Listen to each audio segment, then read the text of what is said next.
quiero que le hagas una pregunta a la persona que está al lado tuyo. Quiero que le preguntes: ¿qué está destruyendo tu fe?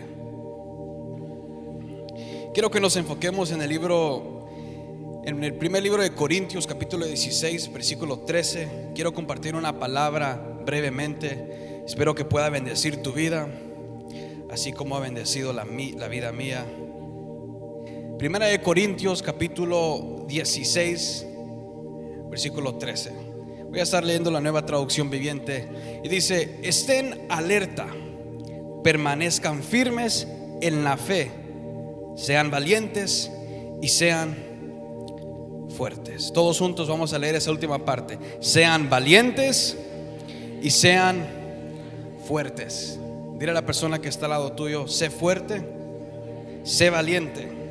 Vamos, díselo: sé valiente, sé fuerte. Y hoy quiero que podamos entender la importancia de cuidar la fe en Cristo Jesús. Creo que todos pasamos por épocas, por momentos difíciles, por momentos donde posiblemente dudamos, ¿verdad?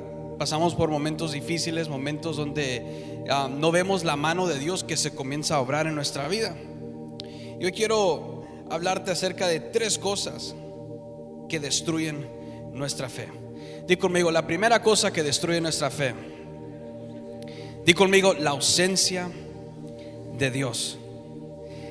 Quiero que vayamos al libro de Romanos, capítulo 10, versículo 17.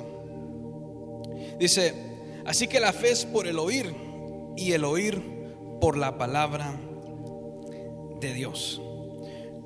Muchas veces nosotros decimos: Dios está ausente en nuestra vida. ¿Cuántos hemos dicho eso en algún momento en nuestra vida? Si podemos ser honestos. Muchas veces decimos: Dios está ausente en nuestra vida. La verdad es que eso no es la verdad. La cosa es que nosotros a veces dejamos de buscar a Dios de la manera que lo hacíamos cuando recién nos convertimos, cuando aceptamos a Jesús. Entramos a una zona de confort y ya no buscamos a Dios de la misma manera que lo hacíamos antes. Y ahí es cuando nosotros decimos: no, Dios está ausente en nuestra vida. La cosa es que tú dejaste de hacer las cosas que Dios quiere que hagas, y Él no fue Él que se hizo ausente, sino que nosotros fuimos las personas que alejamos a Dios de nuestra vida. Y una de las maneras que podemos tener a Dios en nuestra vida es estudiando la palabra de Dios, leyendo la Biblia. Es a través de la oración, es a través del ayuno. Yo creo que si puedo ser honesto, se nota que me gusta comer, ¿verdad? El ayuno para mí, yo prefiero estar 40 días en un desierto. Bueno, no, eso no, porque Jesús estaba ayunando, ¿verdad? Pero prefiero estar todo el día en la iglesia, ¿verdad? Adorando a Dios, que ayunar. Pero hay muchas cosas que la oración y el ayuno son 2 armas poderosas en la vida de un cristiano. Entonces di conmigo: lo que está matando, lo que está destruyendo mi fe, es la ausencia de Dios. Quiero que digamos todos juntos: Señor, si te he alejado, perdón, y hoy quiero que entres a mi vida. Entonces la primera cosa que destruye nuestra fe es la ausencia de Dios.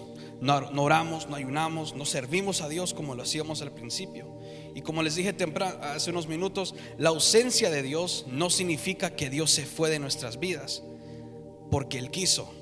Nosotros con nuestras acciones alejamos a Dios de nuestra vida. Mira lo que dice el primer libro de Juan, capítulo 2, versículo 15. Primera de Juan 2, 15 dice: no amen a este mundo ni a las cosas que les ofrece, porque cuando aman al mundo no tienen el amor del Padre en ustedes. Versículo 16: pues el mundo solo ofrece un intenso deseo por el placer físico, un deseo insaciable por todo lo que vemos, y el orgullo de nuestros logros y posesiones. Nada de eso proviene del Padre, sino que viene del mundo. Y el versículo 17 concluye diciendo: y este mundo se acaba junto con toda la gente que tanto desea, pero el que hace lo que Dios le agrada vivirá para siempre. Iglesia Tierra Deseable, nosotros vamos a vivir para siempre porque ponemos a Dios en primer lugar.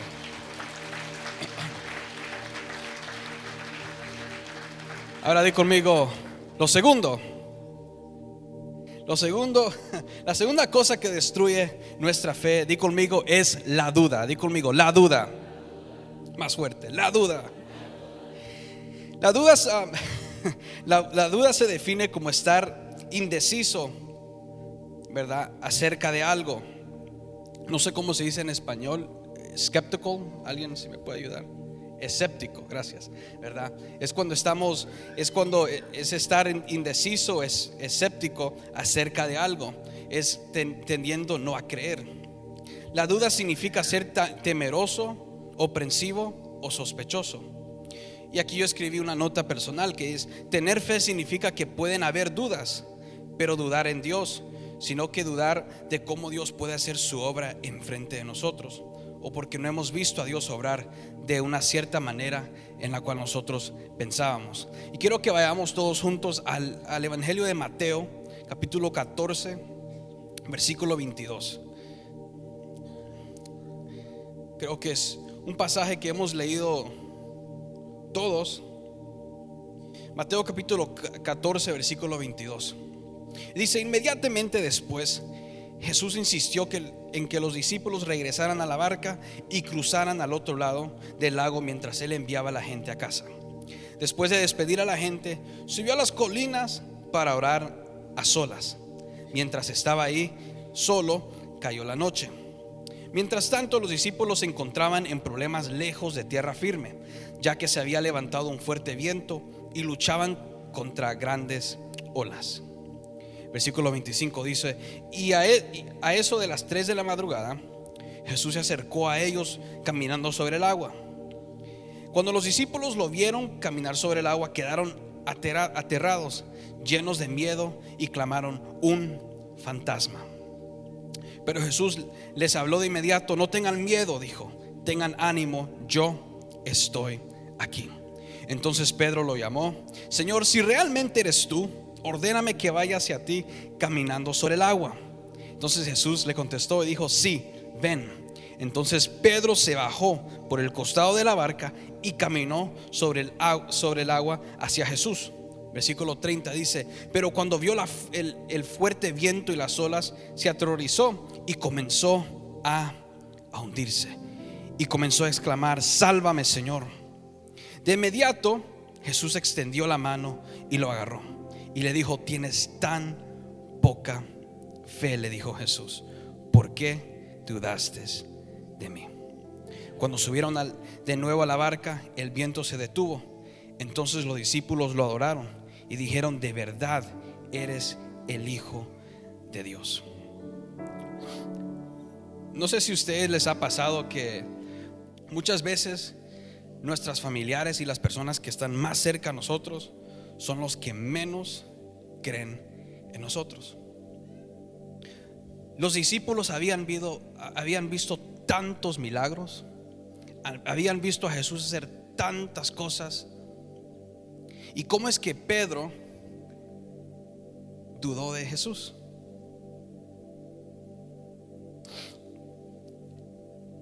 Por eso me encanta a mí cuando el versículo 31 dice: tienes tan poca fe, le dijo Jesús, ¿por qué dudaste de mí? Yo escribí aquí: Pedro pasaba mucho tiempo con Jesús. Era para que tuviera una mega fe. Pero solo porque estaba cerca a Jesús no significa que él estaba sincronizado a la fe de Jesús. Muchos de nosotros servimos a Dios, pero no estamos sincronizados o conectados con el corazón del Padre Celestial. Cuando Jesús salvó a Pedro y calmó la tempestad de los discípulos, ahí es cuando tuvieron fe y comenzaron a adorar a Jesús. Y escribí aquí: un verdadero cristiano no necesita ver ni experimentar un verdadero milagro para tener fe. Porque la fe, porque la vida cristiana está basada en vivir por fe, no por lo que vemos a nuestro alrededor. Y ese es el famoso versículo que no es por vista, sino que es por. Santiago capítulo 1, versículo 8, la Nueva Traducción Viviente dice: si necesitan sabiduría, pídanselo a nuestro generoso Dios y Él se la dará. no los reprenderá por pedirla. Y el versículo 6 dice: cuando le pidan, asegúrense de que su fe sea solamente en Dios, y no duden, porque una persona que duda tiene la lealtad dividida y es tan inestable como una ola del mar que el viento lo arrastra y empuja de un lado a otro. Esas personas no deberían esperar nada del Señor. Y el versículo 8 termina diciendo: su lealtad está dividida entre Dios y el mundo, y son inestables en todo lo que hacen. Cuando dudas en Dios, eres inestable en todo lo que haces. Y por último, concluyo con esto: ¿qué es la tercera cosa que destruye nuestra fe? Y es la incredulidad. Di conmigo: la incredulidad. Muchas veces yo me la pasé toda mi vida pensando que la duda y la incredulidad eran las dos cosas, eran las mismas cosas. Y en realidad, cuando estaba preparando la palabra de hoy, miré que la incredulidad, es decir, no creer en Dios, aún con el conocimiento de quién es Dios y de todos los milagros que Dios hizo y seguirá haciendo. La incredulidad es tener falta de fe. O sea, una cosa es saber, ¿verdad?, quién es Dios y saber de todo lo que Dios puede hacer en nuestra vida. Y aún sabiendo de todo lo que Dios ha hecho en nuestra vida, decimos: no creo en Dios. Eso es incredulidad. Y quiero que vayamos a la Biblia. Hay un ejemplo increíble acerca de esto. Vamos a leer bastante. Siempre digo, espero que hayan traído sus lentes para leer, los que lo necesitan. Marcos capítulo 9, versículo 14. Va a estar en las pantallas. Marcos capítulo 9, versículo 14. Y dice: cuando regresaron a donde estaban los demás discípulos, que eran los 9 discípulos que se habían quedado, vieron que los rodeaba una gran multitud y que algunos maestros de la ley religiosa discutían con ellos. Siguiente versículo.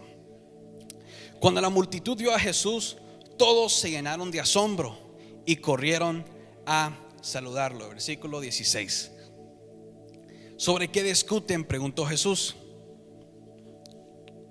Next. Y un hombre de la multitud tomó la palabra y dijo: Maestro, traje a mi hijo para que lo sanaras. Está poseído por un espíritu maligno que no le permite hablar. Y siempre que este espíritu se apodera de él, lo tira violentamente al suelo, y él echa espuma por la boca, rechina los dientes y se pone rígido. Así que les pedí a tus discípulos que echaran fuera al espíritu maligno, pero no pudieron hacerlo. Una vez más, leamos esa última parte, por favor. Así que le pedí a tus discípulos, todos juntos leamos esto. Así que le pedí a tus discípulos que echaran fuera al espíritu maligno, pero no pudieron hacerlo. Versículo 19. Jesús le dijo: gente sin fe, ¿hasta cuándo tendré que estar con ustedes? ¿Hasta cuándo tendré que soportarlos? Tráiganme al muchacho. Versículo 20. Así que se lo llevaron, y cuando el espíritu maligno vio a Jesús, le causó una violenta convulsión al muchacho, quien cayó al piso, retorciéndose y echando espuma por la boca. ¿Hace cuánto tiempo que le pasa esto?, preguntó Jesús al padre del muchacho. Y él contestó: desde que era muy pequeño. Versículo 22. A menudo el espíritu lo arroja al fuego o al agua para matarlo.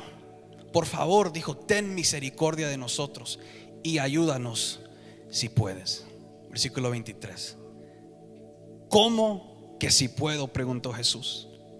Todo es posible si uno cree. Al instante el padre clamó: sí, creo, pero ayúdame a superar mi incredulidad. Cuando Jesús vio que aumentaba el número de espectadores, reprendió al espíritu maligno y dijo: escucha, espíritu que impides que este muchacho oiga y hable. Dijo: te ordeno que salgas de este muchacho y nunca más entres en él. Y el versículo 26 dice: entonces el espíritu gritó, le causó otra convulsión violenta al muchacho y salió de él. El muchacho quedó como muerto y un murmullo recurrió a la multitud. Está muerto, dice la gente. Pero Jesús lo tomó de la mano, lo levantó y el muchacho se puso de pie. Más tarde, cuando Jesús quedó a solas en la casa con sus discípulos, ellos le preguntaron: ¿por qué nosotros no pudimos expulsar a ese espíritu maligno? Jesús contestó: esa clase solo puede ser expulsada con oración. Otros manuscritos, otras traducciones dicen con oración y con ayuno. Quiero que digas conmigo: Señor, levanta tus manos. Dice: Señor, creo, pero ayúdame a superar mi incredulidad. Creo que todos podemos decir que el padre tenía fe, ¿verdad? Porque si no tuviera fe, no hubiese hecho el esfuerzo de llevar a su hijo a Jesús. Una de las cosas que tenemos que tener cuidado como cristianos es que nuestras acciones y nuestro comportamiento hace que el mundo sea incrédulo.